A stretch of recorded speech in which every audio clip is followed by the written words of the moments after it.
महर्षि उड़िया बाबा को भी एक उपासक ने प्रश्न किया था कि महाराज जी, मन कैसे रुके? तो उड़िया बाबा ने उत्तर दिया, नियम पालन से।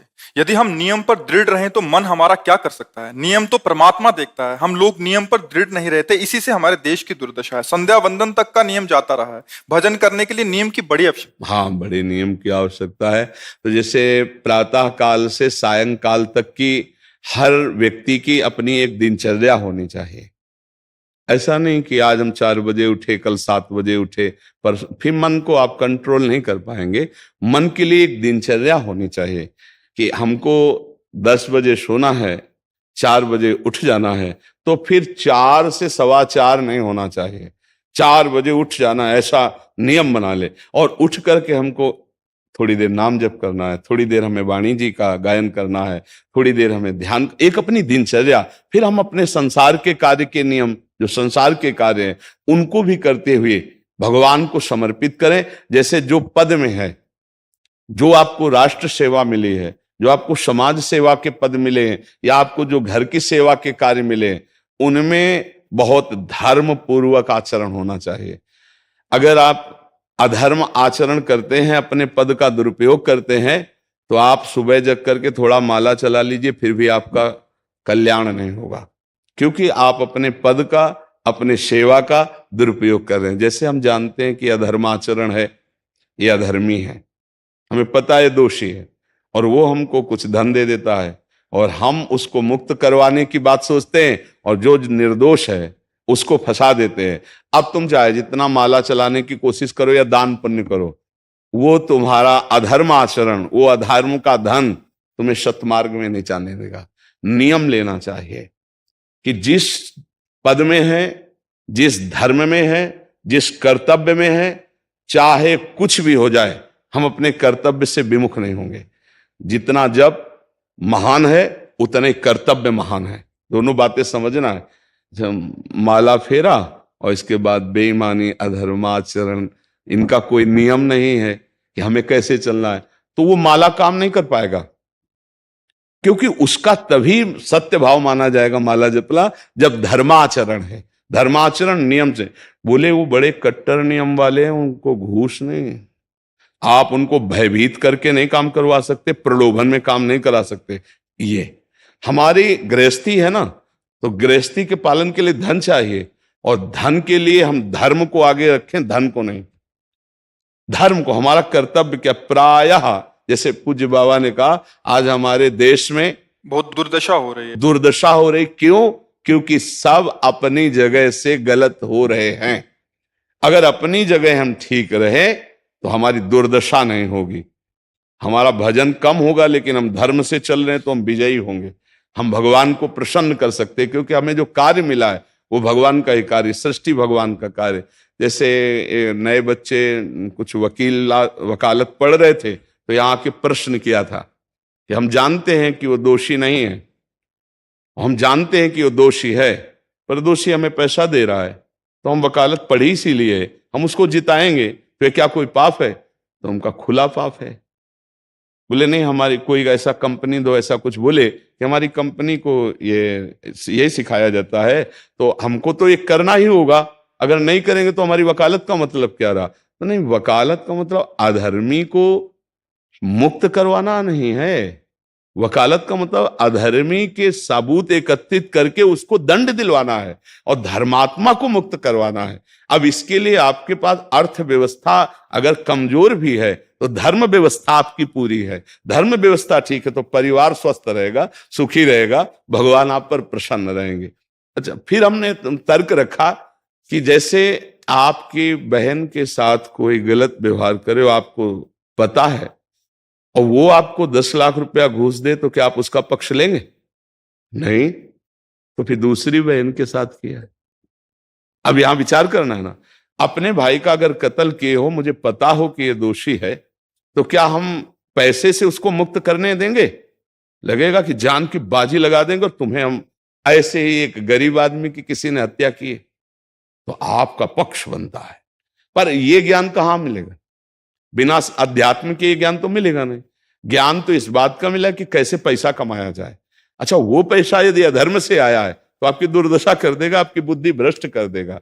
तो जो बाबा कह रहे हैं कि आज हमारे समाज की बड़ी दुर्दशा हो रही, उसका कारण यही है कि हमें अध्यात्म का ज्ञान नहीं, हमें धर्म का ज्ञान नहीं, और बड़ी बड़ी गलतियां हो जाती है। बिल्कुल पता है आदमी निर्दोष है और हम धन के प्रभाव से उसको दंड दे देते हैं। वो दंडा भगवान जब आपको पलट कर देंगे तो आप सह नहीं पाओगे, उसका परिणाम बहुत बुरा होता है। तो इसलिए समाज को चाहिए अपने अपने कर्तव्य का पालन करते हुए एक नियमावली बना ले। जैसे कुछ दुकानों का नियम होता है कि वहां फिक्स रेट होता है, नहीं होता? वहां ये नहीं चलेगा कि कसम से कहते हैं कि तुम्हें हम अपना जान करके कि 100 रुपया मीटर ये मिला है, हम बिल्कुल मुनाफा नहीं ले रहे। नहीं, झूठ क्यों बोल रहे हो? दुकान खोले हो मुनाफा के लिए, झूठ क्यों बोल रहे हो? नहीं लेंगे मुनाफा, हम जितने का लाए हैं उससे मुनाफा लेंगे, पर 120 रुपया मीटर देंगे, कपड़ा बढ़िया है, नाप फिट है, इससे नीचे नहीं उतरेंगे, हमें सफाई देने की जरूरत नहीं है कि हम कसम खाते हैं या ऐसा। जानते हो ये बिजली है, दुकान है, नौकर लगे हैं, तो इसका मुनाफा लेने के लिए दुकान खोलें, कोई दान करने के लिए तो नहीं। तो सबको पता है मुनाफा लेगा, लेकिन एक फिक्स दाम, उसे 10-20 रुपया का मुनाफा लेकर के हम उसको बेच रहे हैं। लेकिन झूठ क्यों बोले? बोले झूठ के बिना धंधा नहीं चलता। नहीं, ऐसा नहीं है। अब असत्य बोलोगे तो उससे जो आपको मुनाफा मिलेगा वो आपकी बुद्धि भ्रष्ट करेगा, और सत्य है कि मुनाफा के लिए है वही चीज, और आप एक फिक्स रेट में दे रहे, बढ़िया है। अब अगर आप कोई मिलावट करके भोजन सामग्री दे रहे हैं, आपको पता है, तो जो खाने वाले के हृदय में बैठे हुए भगवान है वो तुम्हारे जीवन में मिलावट कर देंगे, तुम्हारा जीवन महान दुखमय हो जाएगा। ये कहां समझा जाता है?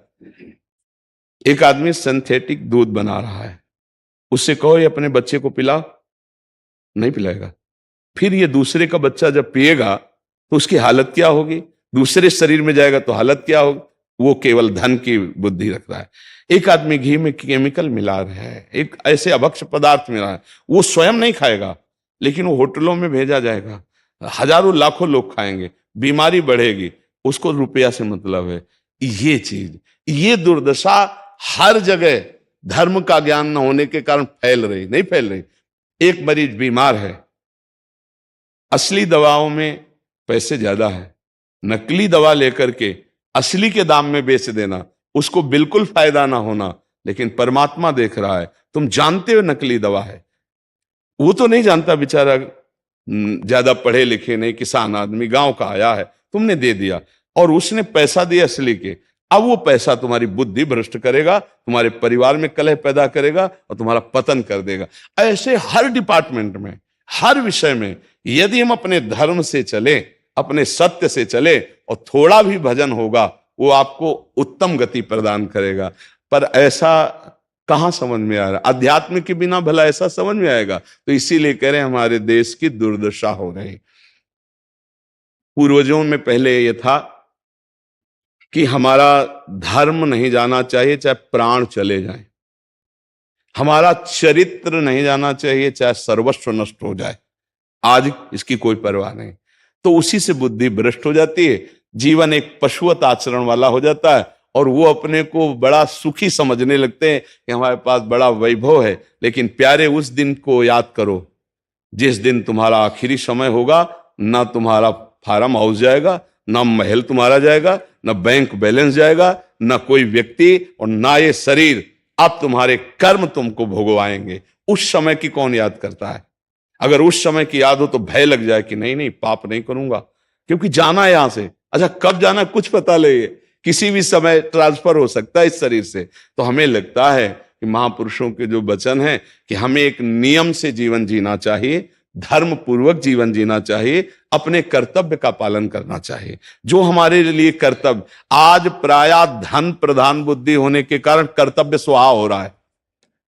एक विद्यालय में विद्यार्थी के लिए जो गुरु पद में बैठा है, उसका क्या कर्तव्य है?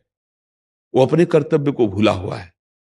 भला छोटे छोटे विद्यार्थियों को, जिनकी नींव पूरे राष्ट्र सेवा में, समाज सेवा में ये बन सकते हैं, अगर उनको हम सही शिक्षा नहीं दी तो उनका पूरा जीवन बर्बाद हो जाएगा। अगर उनको हम गलत सपोर्ट कर दिए तो उनका पूरा जीवन बर्बाद, क्योंकि नया जीवन है। और जगह जगह अपने अपने कर्तव्यों का यदि पालन किया जाए तो पूरा समाज सुखी हो जाए। लेकिन कर्तव्यहीनता आ रही, कोई अपने कर्तव्य को नहीं समझ रहा है। तो यही बात महापुरुष जनों को दुख लगता है कि अगर सब अपने कर्तव्य का पालन करें, धर्म का पालन करें, भगवान का नाम जप करें तो सब सुखी हो जाए। सुख सब चाहते हैं और आचरण दुख वाले करते, इसीलिए सुख नहीं मिल रहा है, परिणाम में हमें दुख मिल रहा है। सच्ची मानना वो रुपया पूरे परिवार में अशांति पैदा कर देगा। और धर्म पूर्वक 100 रुपया लाओगे और 4-5 परिवार के बैठ के नमक रोटी खाओगे, आनंद से सोओगे, बड़ा प्यार रहेगा, भगवान की कृपा रहेगी। पर ये बात समझ में नहीं आती है। तो ये वृत्ति अगर छोड़ी ना जाएगी तो कुछ भी कर लो, कहीं भी दान पुण्य कर लो, लाभ नहीं मिलेगा। अगर दान देने की बात कही गई है तो धर्म पूर्वक कमाए हुए धन से। अगर आप मेहनत से कमाए हो ना, 10 रुपया दे दोगे ना, तो 10 रुपये का वो आटा लाके अगर 2 रोटी खाएगा तो खूब वजन होगा। और आप 1 लाख रुपया बेईमानी कर रख दोगे ना, तो बैठे बैठे वो गंदा ही सोचेगा, वजन नहीं होगा। उसका गंदा